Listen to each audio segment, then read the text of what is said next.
एक दरवेश लंबे सफर पर निकला हुआ था। धूप सख्त थी और रास्ता सुनसान, मगर वह अल्लाह के जिक्र में मशगूल आगे बढ़ता रहा। अचानक एक परिंदा आसमान से नीचे आया और तेजी के साथ उसके सामने से गुजरता हुआ आगे निकल गया।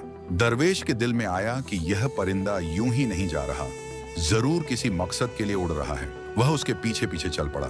परिंदा कुछ फासले पर जाकर एक मकाम पर बैठ गया। वहां एक अंधा आदमी आहिस्ता आहिस्ता चल रहा था।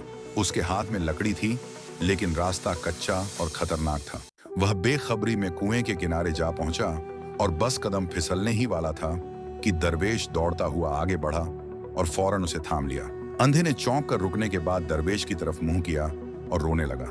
वह कहने लगा, ऐ नेक इंसान, मैं तो अभी मरने वाला था, मगर तुमने मुझे बचा लिया। मेरे पास कोई नहीं। मैं अक्सर सोचता था कि मेरा सहारा कौन है, मगर आज अल्लाह ने एक परिंदे के जरिए तुम्हें भेजा और मुझे बचा लिया। यह सुनकर दरवेश की आंखों में भी आंसू आ गए। वह सजदे में गिर पड़ा और कहा, या अल्लाह, बिलाशुभ तू अपने बंदों को कभी तन्हा नहीं छोड़ता और अपनी रहमत से उनकी हिफाजत फरमाता है।